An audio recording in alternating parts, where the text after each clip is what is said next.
ತಂದೆಯವರೇ ಕಾರಣ ಪುರುಷರಿಗಿದ್ದಲ್ಲ. ಆ ಸಮಯದಲ್ಲಿ ಬಹಳಷ್ಟು ಕಷ್ಟ ಇತ್ತು. ಆದ್ರೂ ಸಹ ಭೀಮಣ್ಣ ಸಾಹೇಬರು ನಾವು ಬಹಳ ರೀತಿಯಿಂದ ಸಹಾಯ ಮಾಡಿದರು. ಸುಮಾರು 40 ವರ್ಷದಿಂದ ಮಾತಾಡ್ತಾ ಇದ್ದೀವಿ ನಿಮ್ಮನ್ನ. ಅವತ್ತಿನಿಂದ ಅವ್ರು ನಮ್ಗೆ ಸಹಾಯ ಇದೆ. ಈಶ್ವರ್ ಸಾಹೇಬರಂತೂ ನಾವು ಯಾವಾಗ ಹೋದ್ರು ನಮಗೆ ಅವರು ಸಹಾಯ ನೀಡ್ತಾರ. ಕ್ರೈಸ್ತರ ಮೇಲೆ ಬಹಳ ಅಭಿಮಾನದವರಿಗೆ ನಾವು ಯಾವಾಗಲೂ ಅವ್ರ ಜೊತೆ ಇರ್ತೇವೆ ಅಂತ ಹೇಳಿದ್ರೆ ಅವರಿಗೆ ಹಿಂದೆ ಒಂದು ಕಟ್ಟಡ ಇದೆಯಲ್ಲ, ಆ ಕಟ್ಟಡ ಸುದಕ ಅವರೇನ ಮಾಡಿಕೊಟ್ಟಿದ್ದಾರೆ.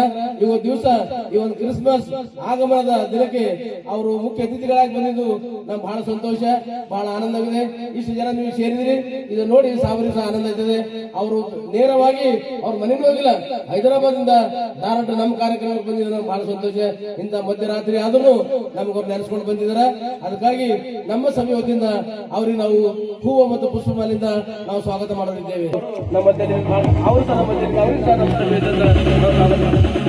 ಸ್ವಾಗತ.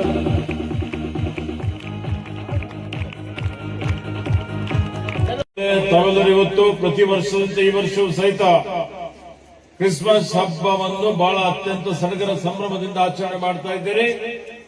ಮತ್ತೆ ಬಾಲ್ಕಿಯಲ್ಲಿ ಸೇಂಟ್ ಪಾಲ್ ಮೆಥೋಡಿಸ್ಟ್ ಚರ್ಚ್ ಇವತ್ತೇನು ಬಹಳ ದಿವ್ಯವಾಗಿ ಭವ್ಯವಾಗಿ ಕಾಣಿಸ್ತಾ ಇದೆ.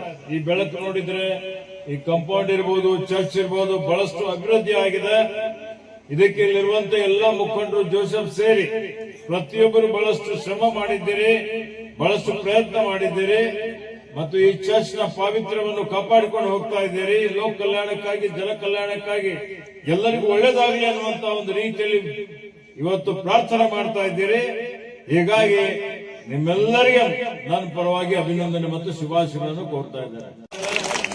ಇವತ್ತೇನು ನಾವು ಪ್ರತಿ ವರ್ಷ ಡಿಸೆಂಬರ್ 25ರಂದು ಯೇಸು ಕ್ರೈಸ್ತನವರ ಹುಟ್ಟುಹಬ್ಬದ ಆಚರಣೆ ಮಾಡ್ತೀವಿ.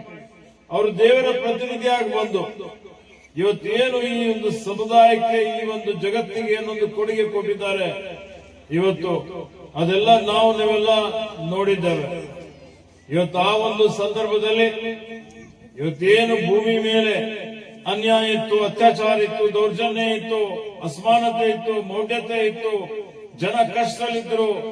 ಇವತ್ತು ಜನರಿಗೆ ಯಾರು ಕೇಳೋರಿದ್ದಿಲ್ಲ, ಕಣ್ಣೀರು ಒರೆಸೋರಿದ್ದಿಲ್ಲ. ಅಂತ ಒಂದು ಪರಿಸ್ಥಿತಿಯಲ್ಲಿ ಯೇಸು ಕ್ರೈಸ್ತರವರು ಇವತ್ತು ದೇವರ ಪ್ರತಿನಿಧಿಯಾಗಿ ಭೂಮಿ ಮೇಲೆ ಬಂದು ಜನ್ಮ ತಾಳಿ ಇವತ್ತೇನು ಸಮಾಜದಲ್ಲಿ ಎಲ್ಲ ಅನಿಷ್ಟಗಳನ್ನು ನಿವಾರಣೆ ಮಾಡಿ ಇವತ್ತು ನಂಬಿ ಬಂದಂತಹ ಭಕ್ತರ ಉದ್ಧಾರ ಮಾಡುವಂತ ಕೆಲಸವನ್ನು ಮಾಡಿ ಬೈಬಲ್ನ ಮುಖಾಂತರ ಇವತ್ತೇನು ದೇವರ ವಾಣಿ ಅನ್ನುವಂತ ರೀತಿಯಲ್ಲಿ ನಮ್ಮ ಬದುಕಿನಲ್ಲಿ ಯಾವ ರೀತಿಯಲ್ಲಿ ಬದುಕಬೇಕು ಅನ್ನುವಂತ ಒಂದು ಮಾತನ್ನು ಹೇಳಿ ಇವತ್ತು ಇಡೀ ಜನರಿಗೆ ಎಲ್ಲರಿಗೂ ಇವತ್ತೇನು ಅವರು ಸೇವೆ, ಪ್ರೀತಿ, ವಿಶ್ವಾಸ, ತ್ಯಾಗ, ಕ್ಷಮಾದಾನ ಇವೆಲ್ಲ ಯೇಸು ಕ್ರೈಸ್ತವರ ಆದರ್ಶಗಳು.